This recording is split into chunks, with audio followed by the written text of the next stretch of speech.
Hello friends, তোমরা সবাই কেমন আছো? আশা করি অনেক ভালো আছো। আর টাইটেল দেখে বুঝতেই পেরে গেছো আজকের ভিডিও কি আছে।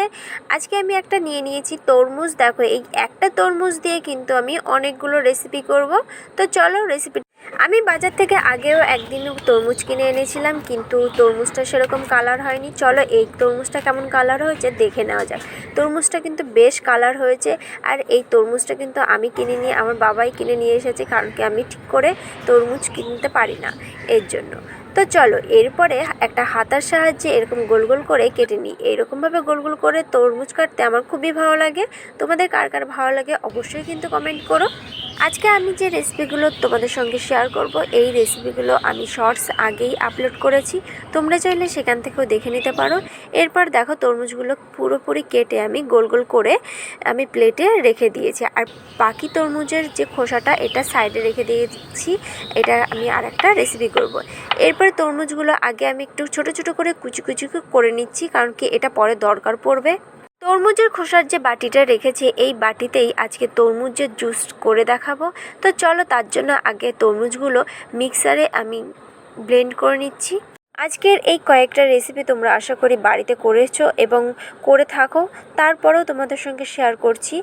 তো তোমাদের যদি এই রেসিপিগুলো ভালো লাগে অবশ্যই আমার চ্যানেলটিকে সাবস্ক্রাইব করে দিও, আর লাইক কমেন্ট শেয়ার করতে ভুলো না। প্রথমে আমি তরমুজের জুসের মধ্যে চিনি দিলাম আর স্বাদ মতো বিট লবণ দিয়ে ভালো করে ঘুরিয়ে নিচ্ছি। আর যে কুচনো তরমুজ দিয়ে ভালো করে মিশিয়ে নিয়েছি। এরপরে চলো খেয়ে দেখা যাক তরমুজের জুস। এরকম তরমুজের বাটিতে কে কে খেয়েছো আমার মতন অবশ্যই কমেন্ট করো।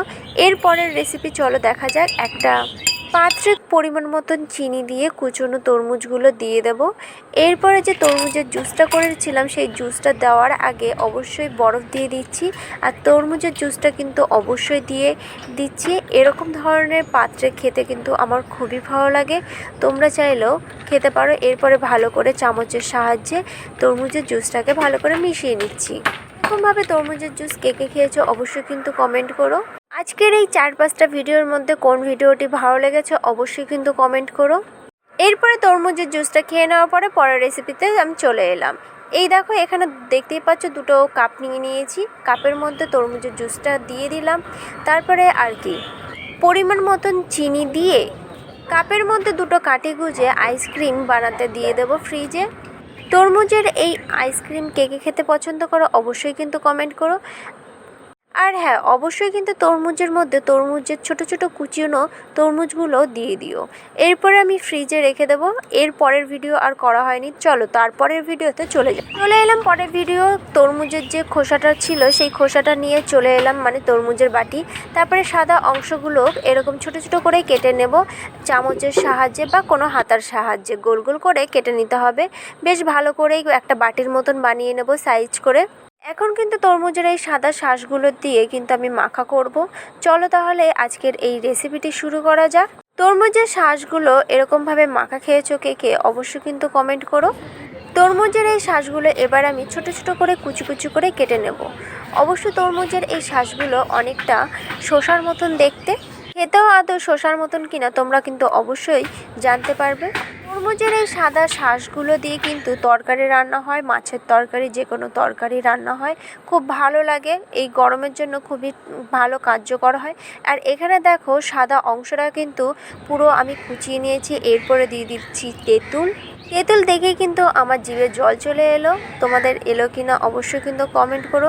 তারপরে আর কি দিয়ে দিলাম কাঁচা লঙ্কা, আর রয়েছে লেবু পাতা, আর পরিমাণ মতন চিনি দিয়ে ভরে ভরে কাসুন্দি দিয়ে স্বাদ মতো লবণ দিয়ে এবার কিন্তু আমি খুব ভালো করে চটকে চটকে মাখিয়ে নেব। আর লেবু পাতাগুলো একটু ছিঁড়ে ছিঁড়ে নেব, আর লঙ্কাগুলো একটুখানি ঘষে ঘষে মানে ডলে ডলে এরকম ভেঙে ভেঙে নিতে হবে।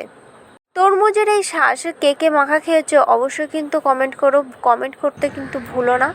সত্যি কথা বলতে আমি কোনো দিন এই তরমুজের শাঁস আমি মাখা খাইনি, কিন্তু এক্সপেরিমেন্ট করার জন্য এই তরমুজের শাঁসটা মাখা করলাম আজকে। তরমুজের এই সাদা শাঁস মাখা তো কমপ্লিট। তোমাদের কাছে কেমন লাগলো অবশ্যই কিন্তু কমেন্ট করো। বাড়িতে একবার হলেও ট্রাই করো, আর ট্রাই করে কিন্তু অবশ্যই কমেন্ট করো। আগেই বলেছি তরমুজের শাঁসগুলো কিন্তু একটু শসার মতন লাগছে, তাই খেতেও অনেকটা শসার মতন। তো চলো আজকের জন্য